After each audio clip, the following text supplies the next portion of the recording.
Hello, everybody, and welcome to the fastest sapphire in the cryptid world, This Week in Bigfoot, for the week of January 29th, 2024.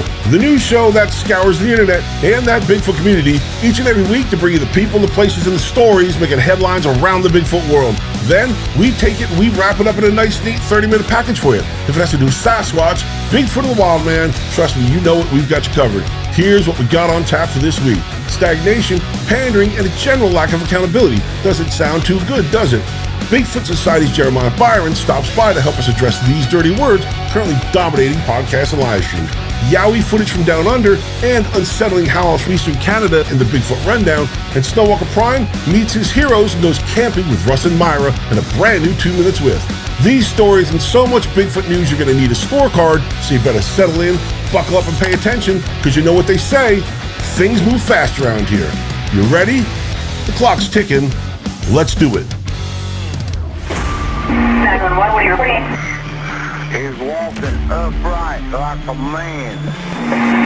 With someone or something crawling around out here. But he went back up the mountain. Get somebody out there. What's going on now, sir? That son of a bitch is about 6'9", I don't know.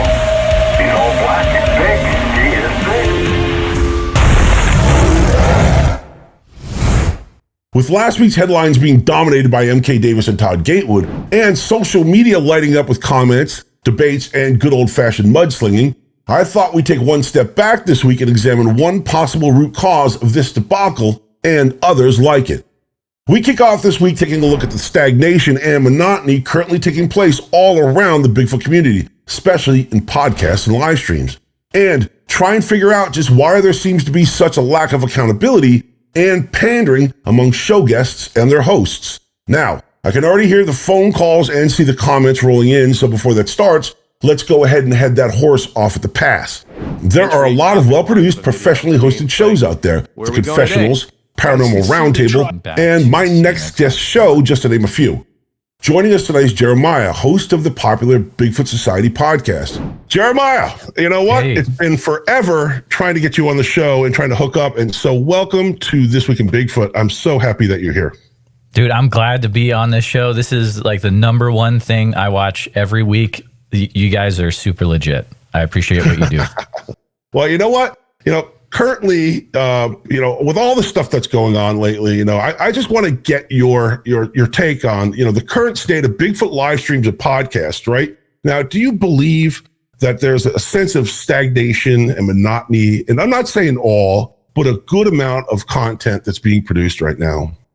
I think you have to be really careful what you're going into creating content in the Bigfoot space for. If you're just going in with a checklist and you're like, okay, this guy is, top Bigfooter of the year, I need to make sure I get him. There's probably a good chance that your content might not be the most watchable, right? Or the most appreciated for the community. Myself, I talked to Matt Pruitt back in the day, and I was kind of struggling with this a year or so ago. And his advice to me was, just talk to people you want to talk to about people or about what you want to talk to them about. And that to me has been very helpful. Also, I find when you're a show where you have a mission to help people, your content also becomes much better as well. You're not just checking off a checkbox. Okay, I got Joe Schmo from Mississippi to talk about Bigfoot. Myself personally, I have a platform where I let people share and don't interrupt them. Try not to, and just let them share what happened and finally get it off their chest. And I think that really makes a difference.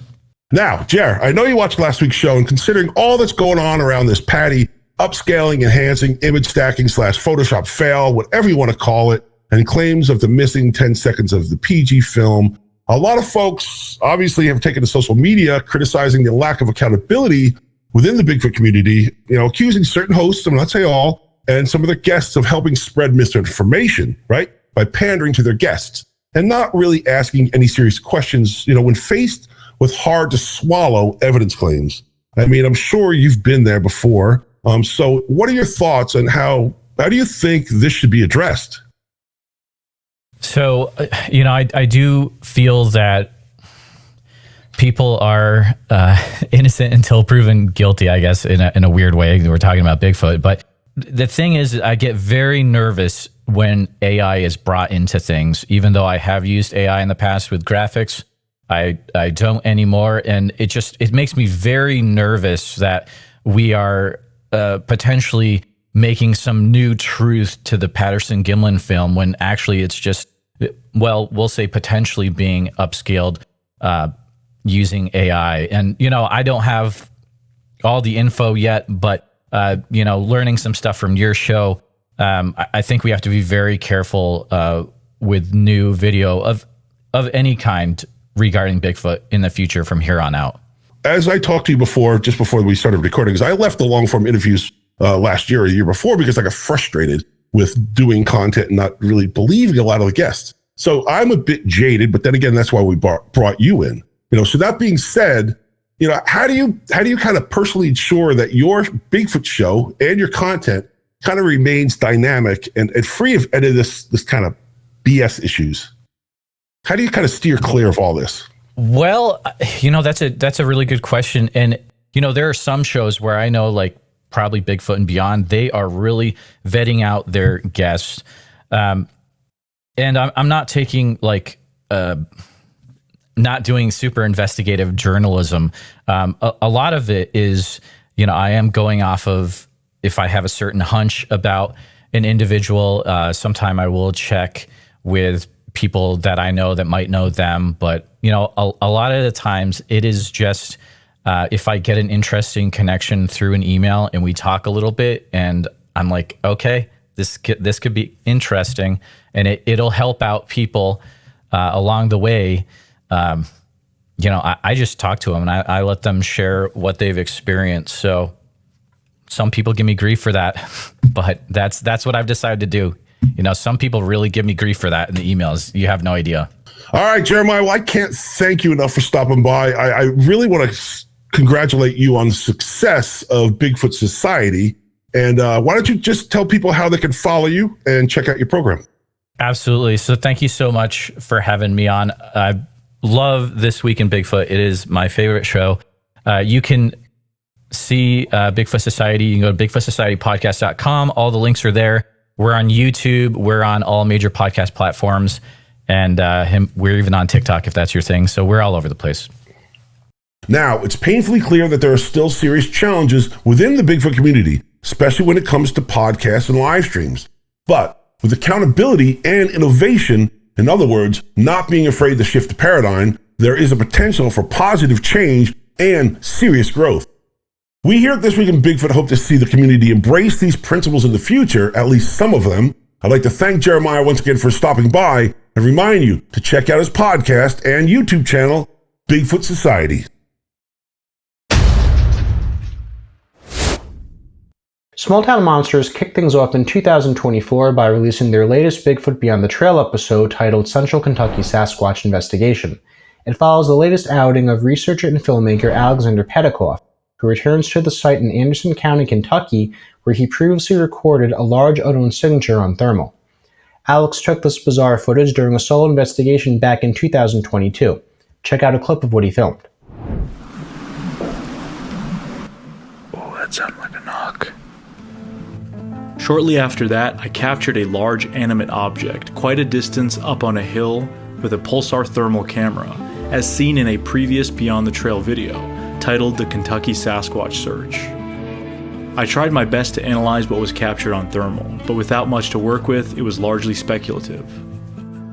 I was finally able to return to the location in late 2023 in order to do a recreation and explore this location, and that is exactly what is entailed in this video. In the second go-about, Mr. Petikoff discloses more details about that fateful night in 2022 and meets up with KBRO founder Charlie Raymond to conduct a full recreation of his thermal capture. Alex goes the extra mile, leaving no detail unaccounted for and no stone unturned in his attempt to recreate the exact conditions he recorded this bizarre footage, which winds up producing some very compelling results. His investigation highlights the importance of utilizing local knowledge to become more familiar with an area, Alex, for example, said he didn't imagine Anderson County being the kind of place a Sasquatch would thrive in, but reveals some valuable input from researchers like Charlie on why looks can be deceiving. I've heard growls in this location. It is still an active spot. And again, if you look at the footage of the area, you can see why. There's a ridge behind me that goes miles. There's no homes on that ridge. Even before the ridge, there's a big a river there with a kind of a holler where not many people live. So I can see why the creatures are still here after decades. Alex learns about other reported Sasquatch activity in the area from Charlie and other local Bigfoot investigators, including documented accounts of their own personal experiences.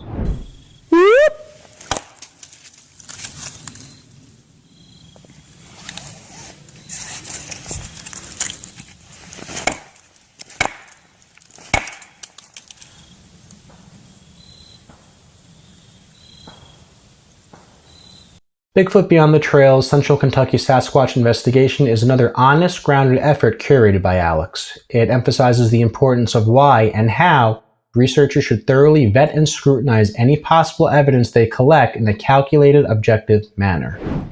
Like all his investigations, Alex bases his findings on facts, dated-back research, and whatever evidence he was able to gather. Mr. Petikoff conducted this investigation in an exemplary manner that researchers, both new and experienced, could use as a model for their own recreations. Make sure to check out Small Town Monsters on YouTube and the full Central Kentucky Sasquatch investigation film.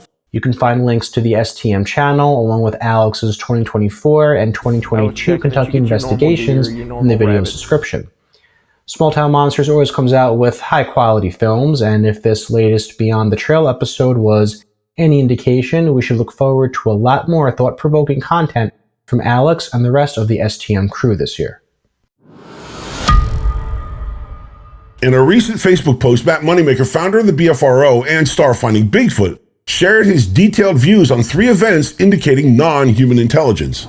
These events, which have been documented for centuries and witnessed by numerous individuals, comprise what Moneymaker termed the trifecta of paranormal: ghosts, UFOs, and, of course, Bigfoot.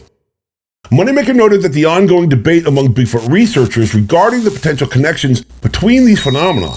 And over the years, Moneymaker and his fellow researchers have chronicled numerous reports, dismissing various theories except for the belief that the creature can only be an undocumented, intelligent flesh and blood species, unrelated to ghosts and UFOs. Now, in the post, he freely admitted any lack of understanding when it comes to the orbs seen near Bigfoot, but Moneymaker did stand firm on his perspective, challenging any notion of the creature being associated with flying saucers or interdimensional travel. And despite acknowledging the potential controversy surrounding paranormal elements such as orbs, he argued that excluding such observations from the discussion would be unscientific. So good for him. So my question, if this is indeed how Matt feels, stressing the need to include these strange occurrences in relation to more than a handful of Bigfoot reports, why then are so many so-called paranormal Bigfoot sightings omitted from the BFRO database? And what do you think? Should any and all Bigfoot sighting, of course the ones not submitted by complete lunatics wearing tinfoil hats, be included in the BFRO database? As always, tell us what you think by dropping it to us in the comments. Tonight's episode is sponsored by Larix. As most of you know by now, Mike Luci and I do our very best to keep you up to speed on the going-ons around the Bigfoot world. The good, the bad, and like last week, sometimes the downright ugly side of Bigfoot news. But then, sometimes something comes along to restore your faith in the mystery and those investigating it. And this post from Charlie Raymond and the Kentucky Bigfoot Research Organization's Facebook group was just one of those instances. For me, anyways. In a post dated January 16th, the KBRO leader went on to say, "I'm excited to share this amazing interview with everyone. This is one of the best face-to-face encounters I've ever had the pleasure to document." Now, the gentleman in this interview, Jimmy, had never told anybody about this Bigfoot encounter. He had it in the Daniel Boone National Forest years ago. He told the story just recently. And over the years, he began watching Bigfoot documentaries, which brought up the suppressed memories of that day, causing him to lose sleep at night. Exhausted, Jimmy finally spoke with his wife, and the two sought out Charlie Raymond in a desperate plea to relieve Jimmy's troubled mind by finally talking about it. Now, it is true I have not been in the Bigfoot game all that long, but I have heard my share of Bigfoot encounters. Let me tell you right now, this is easily one of the most compelling stories I've ever heard, and a very good argument for the creature's existence. Check it out. And there's a beech tree, probably 36 to 40 inches. I mean, this thing's massive. Well, I'm looking at 12 o'clock, and then all of a sudden, this thing comes out from behind the tree. And when it did, and I'm camoed from head to toe, face painted, snake boots on, it's all camouflaged. I'm all camoed out, even my bow's camoed. But this thing, when it come out from behind that tree, in my mind, I was thinking, oh my God. But why? Okay, I seen the size of it. I would guess between 8 and 9 feet. But in my mind, I was replaying the sound coming off the hill. Okay, why are you there? Why are you here? What's there? I mean, you should be there. I should see something like that come from where I heard it run off the hill. So we're at this time, I mean, my mind's racing. I'm looking at this thing's eyes, and it's looking at me like it's puzzled, and it's leaning its head. It'll go like that, and it's leaning back and forth, but it's got its left hand or its right hand on the beech tree. Now, if anyone wants to draw a mental picture of what a Bigfoot face should really look like, every detail, you should pay attention to Jimmy right here. But it still had the hoods.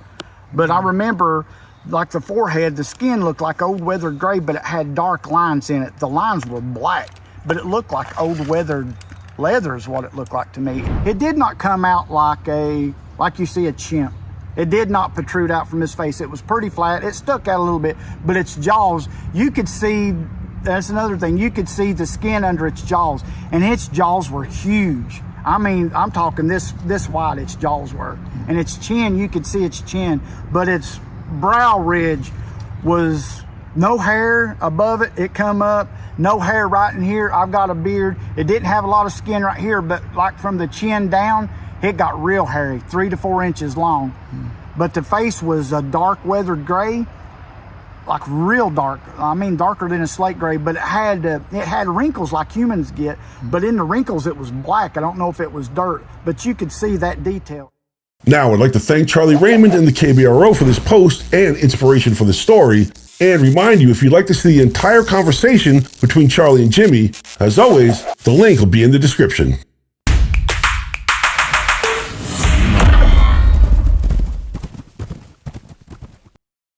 All right, folks, if you follow the series, then you know exactly what time it is. We are officially halfway through the episode, which can only mean one thing. It's the part of the show that we were just dumb enough to give to content creator Michael Merchant, you might know him as Stoica Prime, screen time so he can speak his mind and get what's ever bothering him off his chest. This week, he's going camping with his two favorite Bigfoot researchers. Here he is again. This is 2 Minutes With. Echo Station 3K. Spotted Imperial Walker.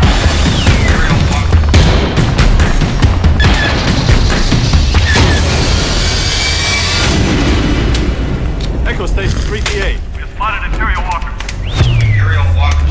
OMG! Color me excited. What has got you worked up now? You are not going to believe this. That would be a safe assessment. I'm gonna go and meet my heroes. Well, that could be just about anybody. Stars from Expedition Bigfoot are doing an outing and I'm going. You do realize that show is staged. Says you. Look, it was proven they lied about being at the Antone Dude Cattle Ranch. These are all children. What the hell happened out here? They claimed the Cinnabar mine, which was actually a harmless gold mine tourist attraction, had vapors so toxic they had to use a special drone and couldn't go in it by themselves. This is the moment of truth. Line it up towards the mine. Yeah, I had kind of forgotten about that. They don't have an algorithm. It was my understanding that there would be no math. Are you sure? The whole show is fabricated. They're acting. Yeah, I don't know. It seems really real to me. Bryce is an actor. We're not going to continue the expedition. He's an actual actor. Well, that's just 1 in 4. The show is fake. Everything on the show is fake. I don't know. These guys have got to be experts. Why else would people pay $500 to go Bigfoot hunting with them? Of all the idiots, in all the idiot villages, in all the idiot worlds, you stand alone. That doesn't make them expert. And I ponied up an additional $150 for the dinner. You're into these guys for $650? Yeah, but I'm gonna get my shit signed. You got some knickknacks they're gonna sign for you? No, I'm getting my shit signed. By shit, you mean like baseball cap, t-shirts, that sort of thing, right? No, I mean actual shit. It's no big deal. Oh! That I found in the forest, they're gonna sign it. How do you sign shit? I got a bottle of whiteout. Well, that might work. I can barely wait to meet Myra and Russ and his 100-pound backpack.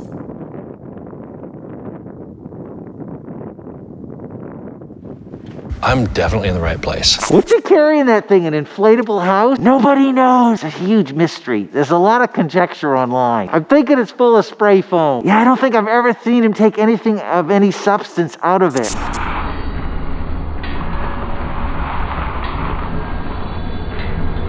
I'm curious how many people are going to this thing and ponying up $650. It's a very limited event. Just a handful of people are going to be able to go. They didn't list how many people were going. No, just said it's very limited. I'm sure it'll just be a handful of people. It's not going to be like Woodstock or anything. You know, I find it funny because aside from the TV show that these guys are acting on, neither one of these guys goes into the forest on their own. Want to hear the most annoying sound in the world? Hey, Russell. Well, of course not, silly. There's a group of people going with them. No, I mean they're not real Bigfoot hunters. They've put in no actual time. This is stolen valor. Say what? Isn't that a military thing? The same principle applies here. These people haven't done the legwork. They're stealing other people's ideas. They know nothing. Says Mr. Know-It-All who hasn't been on a television show. What the hell is wrong with you? Actually have been on 2 television shows. You have? You know, you should be doing this. You should charge people $650 to go Bigfoot hunting with you. I'm not charging people $650 to hang out with me. That's ridiculous. Look, I'm just trying. If you're famous, look, I'm not famous. I'm just saying that I know how these things work. These people, they're just, the show is a complete farce. You know that, right? Oh, I love that show. They get the best evidence. Remember the chimp DNA they found? Yeah, after they'd been carrying around chimp pheromones in their pocket, it makes no sense. Look, you know, maybe in the future I'll keep these things to myself. It seems to be getting your blood pressure up. This is the exact sort of nonsense that's causing me to retire. Say what again? Say what again? I dare you. I double dare you, motherfuckers. Wait, what? You're retiring? I'm done with the Bigfoot circus. There's a Bigfoot circus? No, I'm referring to this whole thing, this whole ball of wax. I'm done with it. Oh, you're just saying that. No, it's true. I'm done. Finito. I've had it. The end of the trail. Period.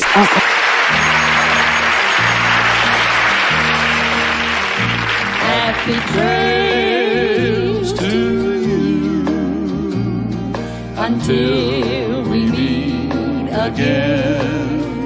Oh, come on. You'd miss talking with me. Actually, I would not. Now you're just trying to hurt my feelings. No, I'm being honest. I don't want any more to do with this. It's utterly, completely, total nonsense. You think Bigfoot's total nonsense? No. The phenomenon is real. The community is nonsense. You think Bigfoot's real?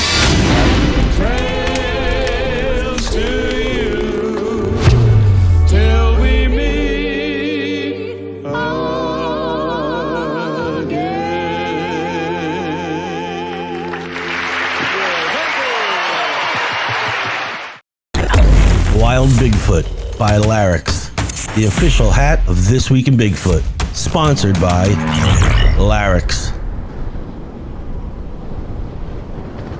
Once again, here's Mike Luci and this week's Bigfoot Rundown.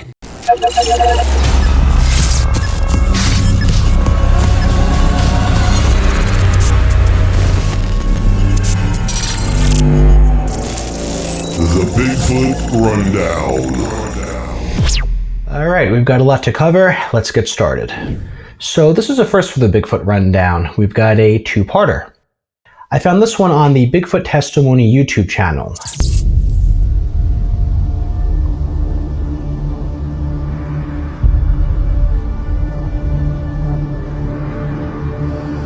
It says this video was allegedly filmed with military-grade night vision cameras, which was fiercely challenged in the video's comment section. One noteworthy detail is the subject's eye shine and that it blinks multiple times, which is a bit of a rarity in these videos.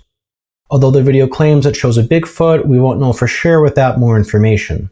But whatever's on camera here seems to be very fast moving. However, we can't rule out the footage being sped up, edited, or it just being CGI. We've still got a whole second part to watch, so try to save your final determinations until then, because part 2 is a lot more revealing. So I think this was another Bigfoot subreddit find. I don't quite remember, but watch closely because what you're supposed to see literally comes and goes in 2 flashes.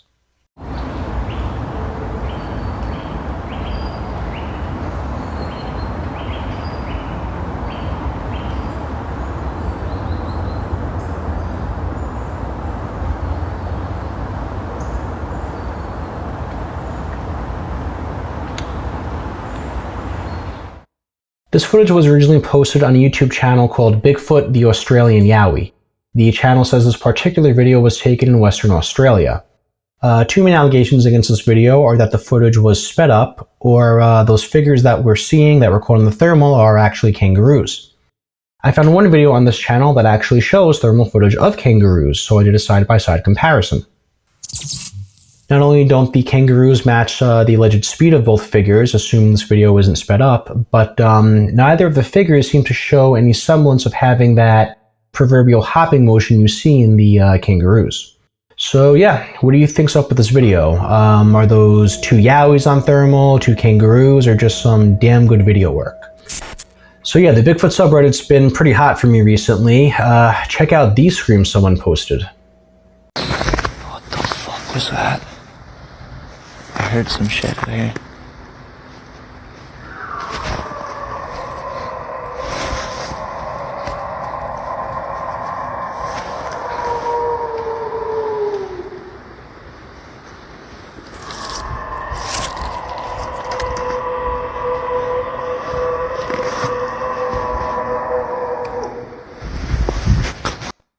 These screams caused quite a stir in the Bigfoot subreddit. As of writing this, the post has over 3,600 upvotes and more than 1,300 comments. It was allegedly filmed in New Brunswick, Canada, so some residential animals that were brought up as potential culprits include moose, elk, and foxes, just to mention a few. Mountain lions were also considered as a possibility, although they're not supposed to be in this part of Canada. These screams were loud, prolonged, and seemed to contain some deep guttural elements. We can assume that whatever made them must have had a large skull, chest, and lung capacity, so whatever made them was probably pretty big. Now, it's worth noting that the OP did post a second follow-up video about 3 days after the first one. However, that video has since been deleted, but the thread for it is still up and running. I'll include a link in the video's description. Sometimes we're obligated to report things on the show based solely on their popularity. Maybe you've seen this video floating around online. It was allegedly taken at Joshua Tree National Park in Southern California.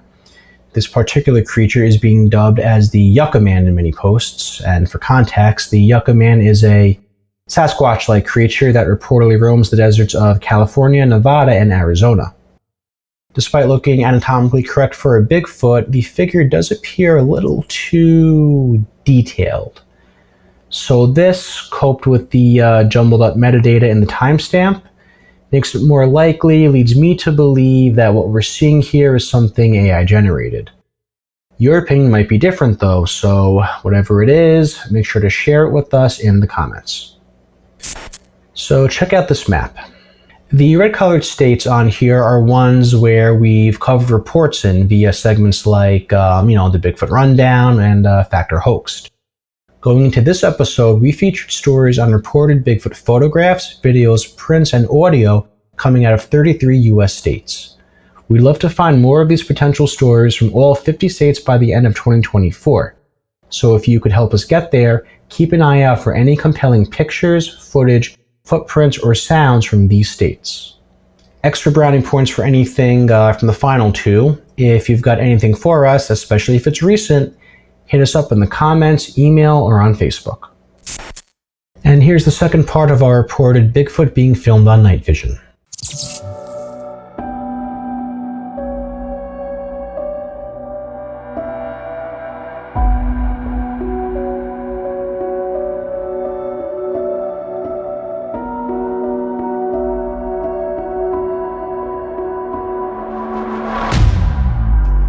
So to start things out, I know some of you will take issue with the background music, along with the fact that both parts of these videos seem to start and end mid-film. It appears to be precipitating in both videos, which I think gives credence to the possibility that they did in fact come from the same original reel or video.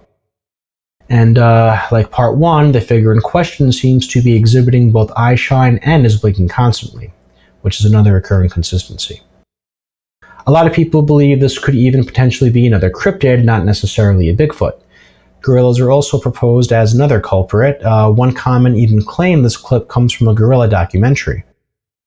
Now, if we zoom in on the figure's face, I don't know, I know the details are scant, but what do you think of this comparison?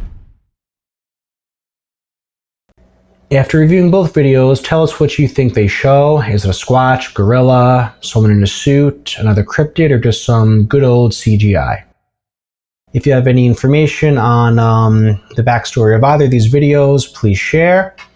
And with that said, that wraps up this episode's Bigfoot Rundown. We'll be back with more next week. The Bigfoot Rundown.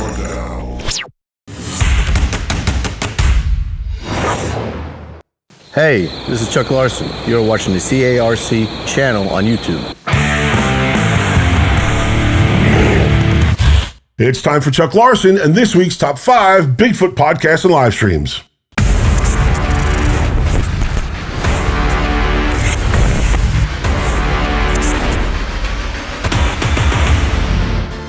Evening, everybody. It's Chuck Larson again with my top 5 podcasts and live streams for the week of January 29th, 2024. Starting us off at number 5, it's Brunch with Bigfoot Michigan Rob. Bigfoot and its manifestations. Cursed Lands with Barry Littleton.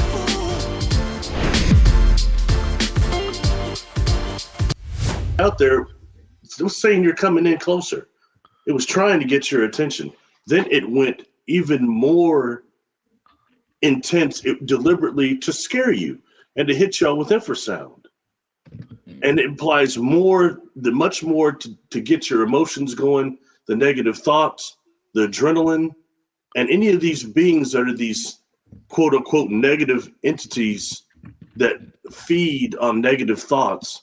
You know, I've heard it all sorts of different things. We could call it, I've heard people call it Luci.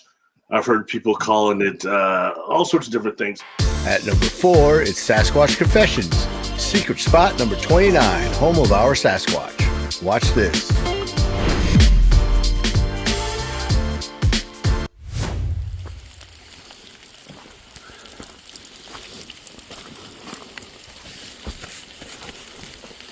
For all the new people, this is an area that we come to quite often.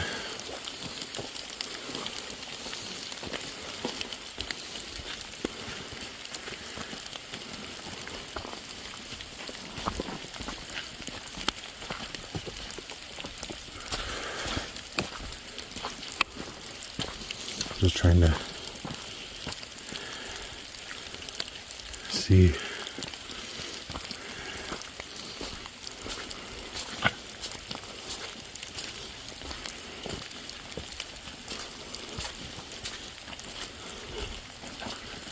Sliding in at number 3, it's the Caffeinated Cryptid with Bobby Dizzle.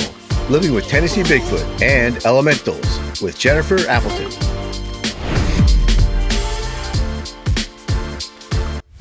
Are you share the same opinion that there's two different like breeds? Like there's the Sasquatch and there's the forest people, like Daryl thinks, or Daryl. Well, I think they're like us, and we are all different. I think they're the same way. But then I do think that there are ones that have been captured and they've become monitored by you know who, changed and used as a weapon by you know who. You think the government knows them? Yes, the government's exactly who you know who is. Yeah, that's why I absolutely do. And then you've got obviously the ones that just want to live in peace and be left alone. You've got the forest people and you've got the Sasquatch, aka warriors that they've tried to weaponize. You know, I have seen many black helicopters go over here. I've gotten video of several of them going over, you know, and then I'll hear them screaming and yelling and hear them running. At number 2, it's Paranormal Odyssey Live, episode 190, Bigfoot Experience. Take a listen to see Wayne and Tiffany speak to their guest, author Thomas Henderson, about his book, Stories of Bigfoot, Living with Truth.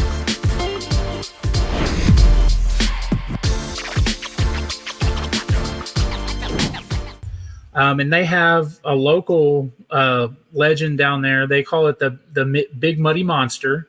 And there's been sightings, since the 50s, I believe, along the Big Muddy River. And at the time, she had heard about the sightings from, back before she was born and stuff, but never really thought much about it until the day she was at the river by herself with her child. And then she just happened to see it walk right along the riverbank. And, I went on location with her, so I was able to actually see. She pointed at the location where she was standing and where it was walking by. And we're talking less than 30 feet away. And rounding us out this week at number 1, it's Scott Carpenter, Surrounded by Bigfoot, unedited. Check this out. What do you think?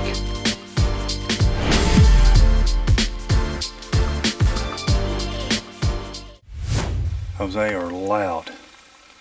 I'm sure the camera's not picking any of this crap up. And I'm getting something's up there. Something's back there. And something's back there. They got me bracketed. I really don't like it. Strategically, I'm screwed. So I'm going to head for some high ground and see if I can take away a little bit of their... Right there he went. Damn it to hell.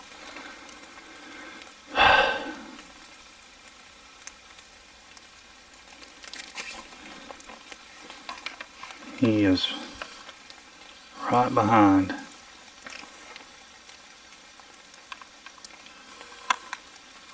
That tree right there. So I'm going to walk up there and we're going to see what happens. All right, folks, it pains me once again to tell you that we are all out of time for this week's episode. I'd like to thank you for watching and remind you to comment, like, and share everything we do here at the Catskill Appalachian Research Collective. You got to tell your friends. And if you have any other questions or maybe a story you'd like to see us do on the show, you can always drop us a line at thisweekinbigfootnewscast@gmail.com. So, until next week, for Mike Luci, Chuck Larson, and Snowwalker Prime, I'm Brendon Brown, reminding you that when it comes to getting your Bigfoot news, be informed, not biased. Take care. We'll see you next week.